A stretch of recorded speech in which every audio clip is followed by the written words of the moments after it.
you guys would consider yourself, what, Mormon missionaries or? Yeah, as missionaries of the Church of Jesus Christ of Latter-day Saints. Okay. Do you prefer not to be called Mormons? It's a name that a lot of our members have been called in the past, and what we actually used to refer ourselves, but leaders have decided that's it really isn't our official name, but it's the name that people have been given us. Our official, like he said, our official title is members of the Church of Jesus Christ of Latter-day Saints. Yeah. They started calling us Mormons because of our book. But yeah, and that's a much bigger mouthful than just Mormon. Exactly. Yeah, Exactly. it really So is. we're not going to get offended if Mormon is the term. How long have you been missionaries? Yeah, of course. I've been a missionary for about 22 months now. Okay.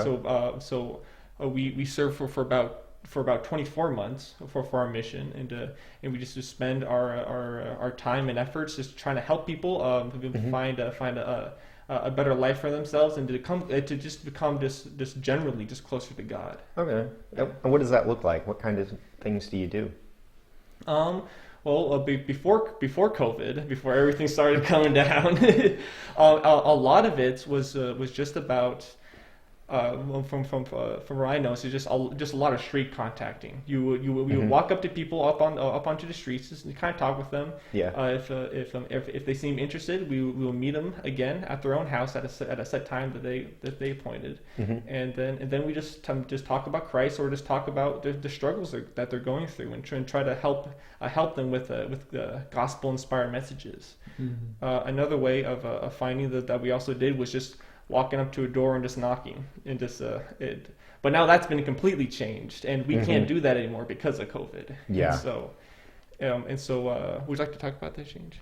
Oh yeah, well, a lot of different things that we do over the next 2 years that we're appointed to be missionaries. We travel all over the world.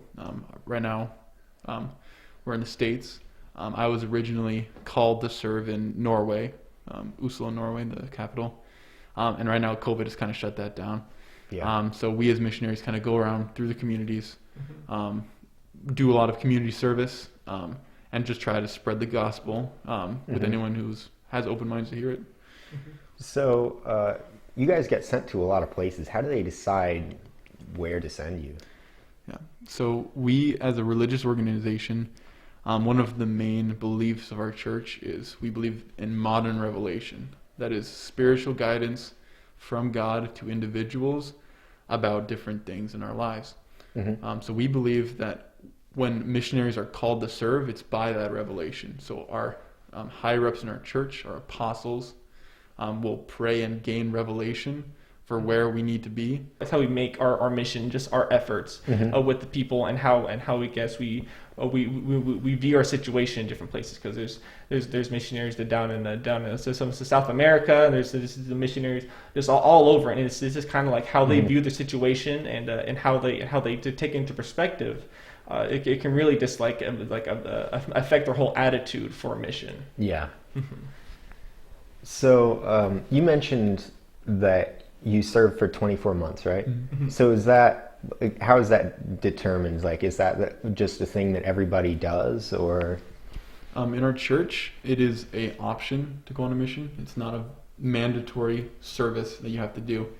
However, when you sign up to be a missionary, the term is 24 months. You can go home, if I wanted to go home tomorrow, I could talk to our mission president, who is our direct leader over us, and say, hey, I don't want to do this anymore. I'll go home. I would never do that because I love doing what I do, but family emergency, something happens, medical discharge, things like that happen all the time. It's not mandatory, it's voluntarily. We're not getting paid to do what we do. We're going around just doing voluntary service, helping people, traveling around the world, teaching the gospel. Yeah, and also for us, the elders and who go around and to teach the gospel. There's also the sisters as well, and for all elders serve 24 months, the sisters actually serve 18 months as well. Okay. So is it an option to serve longer than that? For elders, 24 months is the standard. For sister missionaries, since they serve for 18 months, which is a year and a half, they then have the option to do a second mission. after Okay. they get home. We can also ask to be like extended for another 6 weeks, Mhm. but that's kind of just about it. And while some people do it, some people don't. It's completely optional.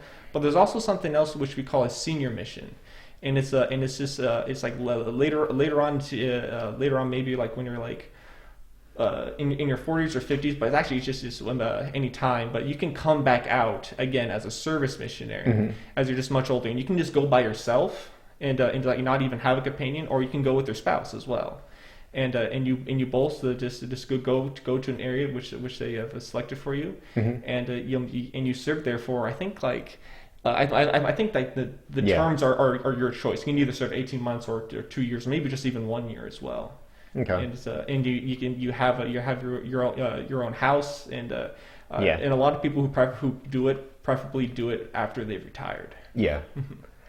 So I've noticed you guys usually travel together. Is that something you do for like safety or just for support or both? Or something else? There was a direction given for that, saying I will send our people out 2 by 2 to act as a witness. It was given when we first started to send out missionaries once our church was created, for the safety aspect of things, and also for a witnessing factor, because if one person comes to your door and says, hey, this is true, it's one person, but 2 people, it's that much more convincing as far as you have someone else who's also testifying to the same thing that you're testifying. Yeah. That's like mainly those are the reasons. Okay. That makes sense. That they ask us just to stay within sight and sound of each other at like almost like all times, except for of course bathrooms and stuff like that. Yeah. But I've heard many stories of missionaries that just become separated, and then because of that, like some bad legal stuff happened. That even if it wasn't their fault, their pain wasn't there to like back them up and just to be able to protect them. Being missionaries, we serve as representatives of our church. So a lot of people try to slander the missionary's name. So if there's one missionary alone somewhere, then it's that missionary's word against the family's word of, oh, this missionary was doing this thing. But when you have 2 people, then you have that legal witness as well. So and there are some people who will just take any excuse they can for a lawsuit. Yeah, exactly. Yeah, really. So you said you used to knock on doors and stuff. Has anything come out of that made you uncomfortable or afraid? So I've been a missionary for 3 months. Yeah. Okay, so you haven't had that. So I never had. So I have, Yeah. And I mean, there's definitely dangerous situations that come from knocking on people's doors. Yeah. I mean, we're not, trespassing, or we're not like go out voluntarily just going like, oh, no trespass. Oh, let's walk in, or no. It's just, Yeah. I remember just like in my first week, I was absolutely terrified of just knocking the door. I'm like, I don't know what to say. I was like, I don't know what to do. It's like, what if they what if they don't like it? What if they but after a while, after every single knock on the door, even though my hand is shaking and stuff like that as I'm doing it, it just got really easier and much more natural. And it even got to the point with some missionaries where they would change up their door knocking. They might have a little whiteboard, have a question to answer, or they might even be giving out food to the community as well. Yeah. And so it's. I have heard a lot of stories of just missionaries knocked on door, then danger happens. It's some missionaries, a guy pulled out a gun on them. It's oh wow! Whoa! It's it's like they really don't want us here. And thankfully, I never had that happen to me. But it can be. It just kind of you don't really know what's going to be behind that door. Oh yeah. But with the message that we want to share, we want to make sure that everybody has a chance to hear it. Yeah. So how have people responded to you knocking on doors? For the most part, it's usually just a knock on the door and then saying them open up the door and then saying, hey, we're just missionaries around the area, and we are here to share a message about love and faith with people. Would you like to hear that? And it's just sometimes with other missionaries it might be different. It might be, hey, we like to do some service for you. Well, would you like us to rake up all your leaves, or to clean out or what is the most dirtiest place in your house that we can go and clean? Some missionaries do that as well. and just to kind of just talk with them more and just kind of just talk about our purpose. And so other times people are just like, no, thank you.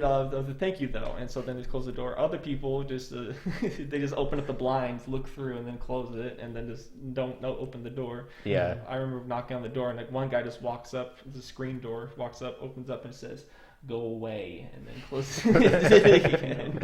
I'm like, okay, and so while I try to just like take it to heart and just laugh at it, just kind of just laugh and walking away, but just having a good mood about it, because sometimes it really can be discouraging when you open up a door, and then a person who's probably like 20 years older than you, and then starts saying about just probably like a 50-year-old priest, and he starts saying all these things. I'm all like, I'm only like 20 years old. I don't really know everything I want to, but and the kind of nails right into you. And so I felt really bad about it, and so it's like, do I really know as much as I really know? But it's just with my own knowledge about the scriptures and stuff like that. But with my own faith, like I know that what I'm teaching, that what we are teaching is true. That what we want to share with people can really make a huge impact on their lives, and I've seen it a lot. That's great. Yeah. So one at a time. You said this is optional. Why did you decide to do this? That is a great question. So I'm from Alaska. I traveled here, and then I'm going to be going to Norway as soon as I can. So I've been traveling a lot. And why I decided to become a missionary is I was born and raised in the LDS faith, and I've seen the power that I've been able to feel from growing up in it versus other people who live without this gospel. The values I've learned, the spiritual wellness, the physical wellness that I've had growing up in this church, I just wanted to share that with other people because A, it's the true gospel from what, that's why we come out here and to teach it, but B, just the community of it, the going to church every Sunday, having people around you that are morally well, that they can just teach you the things in life that'll help you be successful. I felt such a power in that, and it's saved me every day having that power. So why wouldn't I want to share that with other people? Yeah, that's me personally. For sure. Yeah, I am from Idaho, and there are a lot more church members in that region, especially around Idaho, Utah, and Arizona. And so with that, there's a lot of bigger church congregations and stuff like that, and it kind of goes into with a lot of families about are you going to go on a mission soon? It's like, hey, going on a mission is a great thing, and it really is. But there's also sometimes a little bit of like pressure as well. Yeah. It's all if I don't go on a mission, even though it is completely optional, it's all like do I really love the Lord if I don't go on a mission? Which I've seen people who don't go on the mission, and they are absolutely wonderful people, and they probably have like the best faith of the best faith I've ever seen. Yeah. And but anyway, back here is before I went on the mission, I kind of wanted to go on a mission. There's a lot of great life skills, which as being a missionary, just kind of being 2 years away from your family, because most missionaries, they just leave right after high school, and so with 2 years with church support and stuff like that, it's kind of like a life on training wheels. You kind of learn about different things. You get to talk with different people and and learn about different personalities. Yeah, I'm sure it builds your confidence. Oh yeah, it really does. But after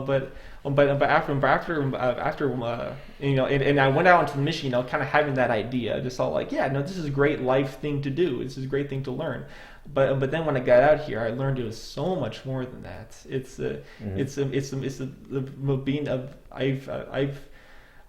actually coming out here, I've learned more about my Heavenly Father and the love of Jesus Christ, and for that, it just makes you want to share it more, and for more people to really experience that love that Heavenly Father and Jesus Christ can give, and just the happiness I've seen it give people, and I really have, and it's just a wonderful thing. And so I really want to to stay here for that right reason. Yeah. Yeah. So he said he's grown up in the faith. Have you? Oh yes, I have. Yes. Yeah. And my mom is a convert, but my dad was a lifelong member as well. Okay. Mm-hmm. What if you were an atheist your whole life? How do you think you'd be different? Oh man, how I would be different if I was an atheist my whole life. I can answer that kind of as my father found the faith. He wasn't an atheist, but he was raised Catholic, but then wasn't. If that makes sense. Sort of somebody who loosely associates with the Catholic Church. And finding the LDS faith afterwards, that's a very powerful conversion, right? But if I was an atheist, I would have so many questions if I was an atheist. Where am I going after I die? Like, was there any preconceived notion to me coming here in the first place? What is our purpose here on earth? Are we just animals to procreate? What are these? Why are we such a connected being? Like, how can we perceive seemingly perceive other people's thoughts? Why do I feel I'm connected to my family, but I'm not connected to this other group of people? If that makes sense. If I was an atheist, I would have questions about that. Yeah. Is it if I was an atheist and if I had no preconceived notion of Heavenly Father, what am I doing here? To try to become more like Heavenly Father, and just being good. That's his kind of work. Our goal is being friendly to others. And if I didn't know that, I wouldn't know why I was here. I wouldn't. And we believe that our families are eternal. Our families can be together forever through Heavenly Father and through this perpetual state. So that's the connection that we believe that we have. Okay. And without that, why am I here? Am I just conceived? I don't know. How do you think others would see you differently? They would see somebody who lacks definitive purpose and lacks a moral compass. Because I believe that's something that we are given by following the commandments that has been outlined for us. And without that foreordained knowledge, I wouldn't know what it is to be a good person. I would know what the world tells me is a good person. You can do this much. You give this much to charity, or you do. You help your neighbors on Christmas, or whatever it is. Whatever it is based on the region, it's all based on your horizons of significance, as talked about with Charles.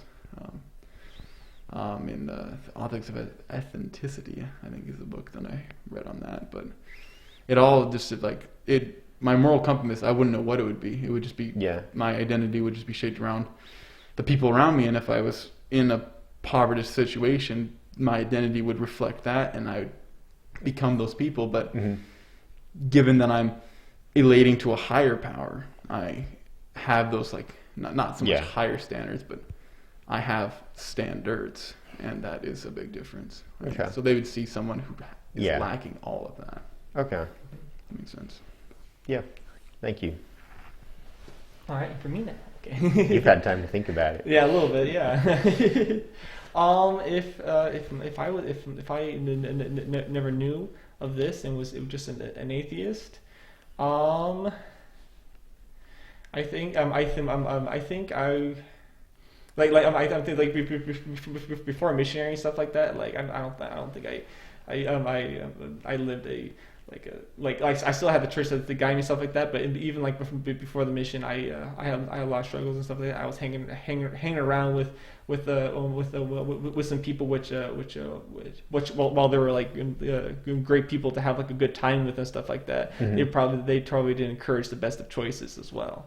And so, so I think without that, I would be with them as well, and kind of along with their choices and stuff of going out and to go out and just going out drinking and stuff like that. I don't know. I think. But I would still think I'll be like the same person with the same interests, just like I feel like I'm a big nerd, so so keeping all the same interests. But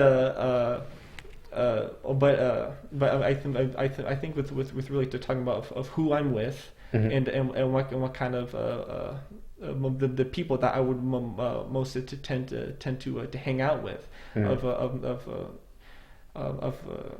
the group I would probably be. I really can just see myself without this of just going out and actually probably just being addicted to many things. I'd like and as a human being, there are a lot of struggles that we all go through, but I think it'll be a lot harder.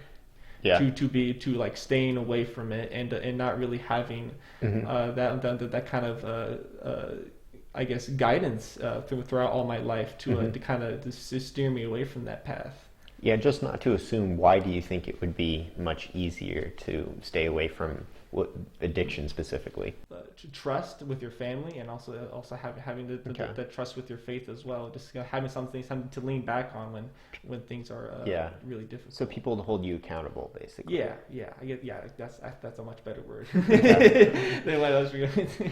But it's people hold me accountable. It's and it's not even it's not in a bad way. They're not standing over me every 24/7 trying to slap my hand away or anything like that. But just giving me just guiding counsel of what if is this something that can give me joy in the long term? Is this something that I can be happy of in the future? Mm-hmm. What's something that's surprised you guys about becoming missionaries? For me personally, it's how different that it really is. But that's due to COVID, right? Growing up in the church, you have this preconceived notion of what a missionary is going to be. Yeah. The biggest part that I've learned from being a missionary is you get what you put into it. It's a voluntary service, as we've already stated, but becoming a missionary is a lot of work because you're trying to set up different appointments. You're trying to always make sure you're trying to reach out to as many people as you can, and you're not trying to step on anyone's toes either. Hey, our message about the gospel will bless your family. It will give you the insights that you need to get through those hard days. It will do all these great things for you, but we're also not trying to make you miss your kid's soccer game. You know what I mean? Yeah. It's it's a lot of work. It's a lot of tedious work of scheduling out 24/7, balancing everything, balancing your own physical well-being while also trying to get yourself out there as much as possible. Also your spiritual well-being as well. Even though with being out here on a mission and just kind of being these as these spiritual guys going up and teaching other people about the Spirit as well. It's for a lot of missionaries, it's also really hard just to keep themselves spiritual as well. I can especially confirm this after COVID, when basically all the work shut down and we had no idea what to do for a good half a year basically. And so a lot of people they didn't really know what to do, and so a lot of people started to do the things that a missionary shouldn't do, and I think that's also a big surprise as well. When I was young, I saw missionaries. I saw a lot of missionaries as big glowing beacons of holy light and stuff like that. It's like, oh man, this is great. And then when I come out here, they're like, oh no, they're just regular guys like me, and and fresh out of high school. Fresh out of high school. But even though they're just guys like me, once we go into a home and we sit down and we talk about Christ, there is a true love of Christ that they really do want to share and let people know about. Yeah, but nobody's perfect. Yeah, absolutely not. No one is. and that's something that we just try to strive for. Just becoming closer and closer. Just even though we make mistakes, we can always try again as long as we ask forgiveness. Yeah. So, has either one of you ever considered other religions? Have you looked at other religions and thought, maybe they have a point? I can say that I have not. The reason being is my love of the gospel specifically. Like I've studied other religions specifically because of like learning more about them and trying to like get better into their culture, like different like because like, I'm going to be going to Northern Europe, but just even here. Yeah, it's hard to relate to somebody if you don't know where they're coming from. And I try to open and broaden myself the most. And there was a time in my life when I was actually in my own mind, not like publishing anything, but in my own mind, trying to disprove religion because I was taught to question everything, right? So I sat down for a good 8 months, I think. It was like end of high school. I was just trying to like pinpoint exactly, okay, so I've been hearing about my own faith for so long. I want to disprove it. I want to actively try to question my own like, stuff. But I found that I couldn't personally. And there's a lot of faith in this religion.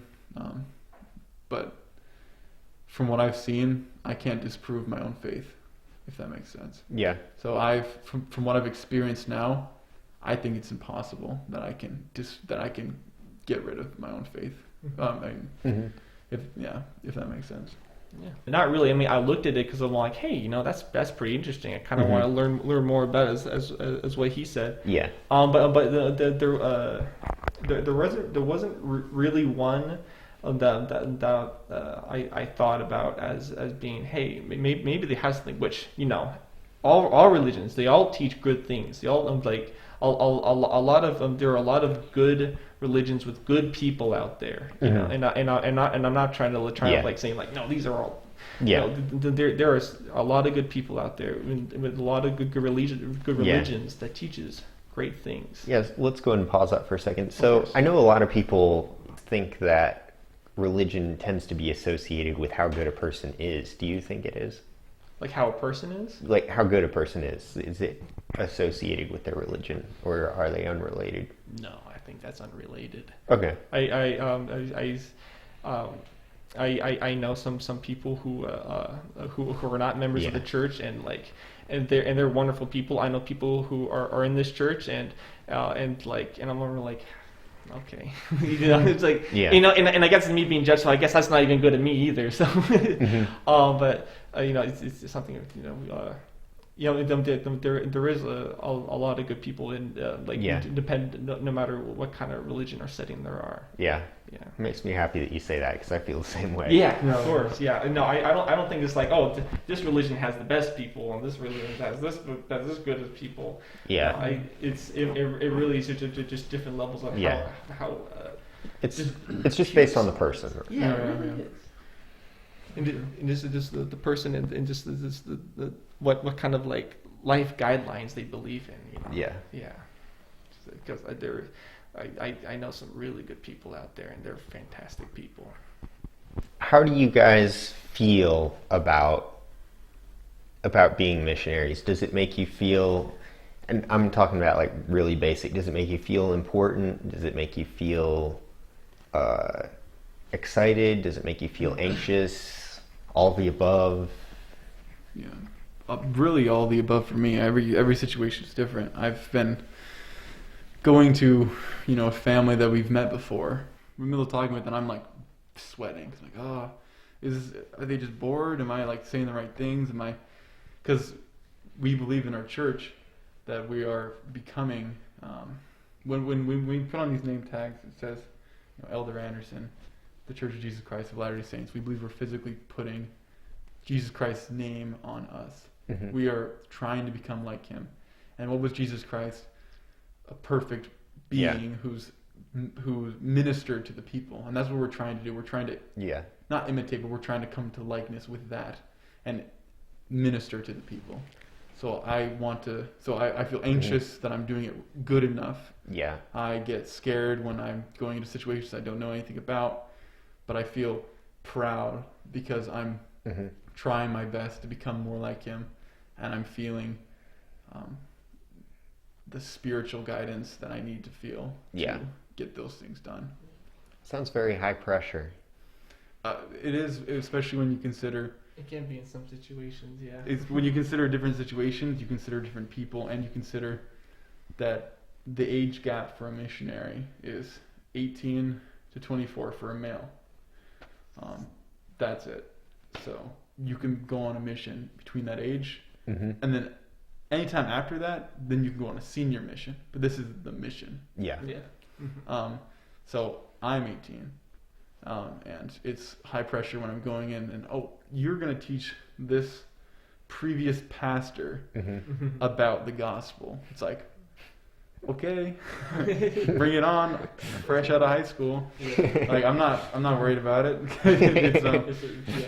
It's just to keep us kind of just prepared for the situations that they ask us to study the scriptures and even like to study the scriptures and just missionary material just for probably like an hour or two every day, just so that we can keep ourselves kind of fresh. And even with that, just like to plan like an hour before the lesson, just so that we can make sure it's also like, okay, this is what we're going to do.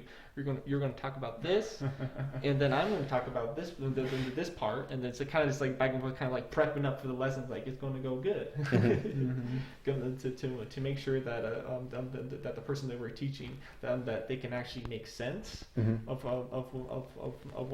what they're teaching, and that they can also feel the Spirit as well. Yeah. So do you sometimes struggle with insecurity about being inadequate, worrying that you're not doing enough or not doing it right? Yeah. All the time. Like, am I worthy to put his name on me and be able to do this kind of work? Yeah. Am I leading these, like, am I going to a family and teaching them exactly what they need to get through? Like, this family is going through a tough time right now. Am I doing enough for them, or am I just in their way? It's a lot of like personal like battles that you have to kind of face every day. Like, all right, did I do this right enough? Did I do it wrong? And even if you're teaching someone a certain principle that even you are struggling with, then it's not going to be as effective. Yeah. And so that's also where some thoughts of doubt of saying like, am I even good enough to actually even teach these people about this if I don't even like listen to it myself? Yeah. Like, love your brother. I have like personal vendetta against this guy. Like, it's, you got to live it, and it's a high standard. It's a godly standard. Yeah. Well, if you had to be perfect to help people, nobody could help anybody. Exactly, and that's something that you have to kind of like tell yourself, but also keep trying to improve yourself. Yeah. It's like it's definitely a battle. Yeah. So have you learned any tools to help you deal with that worry and that stress? Pray often. That is the missionary credo. No, it's not. It's not the missionary credo. It's my credo. You are constantly in need of spiritual strength. We liken it unto a well, right? Like, giving people like spiritual knowledge, or teaching them the doctrines of our faith, teaching them how to come closer with Christ and Heavenly Father. You have a personal well that you're emptying. You're giving them your spiritual strength throughout the day. You're bearing your testimony. You're showing them how to do these different things. This is depleting yourself. You have to fill this well equally by doing your own study. So what we do every day is we do personal study, where we're personally studying the scriptures. We're personally listening to our prophets and apostles' talks. Yeah. We are personally trying to replenish our own well before we can actively distribute it to other people. So that's like the tool is like continually trying to better yourself. The best teacher is a continual student kind of thing. Yeah, because kind of what you read or even learned that day could be like very critical for a lesson that same day, which conveniently goes to that topic. And you're like, I know this. Yeah. This is great. I am a master at this right now. and so it's just a font of inspiration that you can just pour out with those situations. Yeah. Mm-hmm. It always helps you to remember something if you can It does. use it shortly after. Mm-hmm. Absolutely. Oh yeah. It really does help and be as accurate and as and just as spiritual as possible. Yeah. Mm-hmm. So what about you? Do you have any other tools that you've developed? Or- A lot of tools like what he said with the studying and stuff like that, and also just like sometimes with just a little bit of downtime. We have but at the end of the day we have like probably like an hour or two of downtime before we go to bed, and with that we either just kind of just talk with each other just about our lives and stuff, or sometimes I just kind of mess around and just draw and stuff, and some missionaries, they even have instruments that they just practice with, and it's just kind of using those tools like as what we use even before the mission to help kind of de-stress ourselves, and kind of it makes us ponder it makes us ponder more so that we can be more aligned with Heavenly Father, so that we can aim to be closer with Him. Yeah, as busy as it sounds like you are, I'm sure you need some of that downtime just to recover, to process. Well, now with COVID, we have a lot of downtime. Well, so now we're trying to keep ourselves as busy as possible. Yeah. Mm-hmm. We're happy to thank you. talk with you. I really appreciate you doing this. Normally we gotta track people down.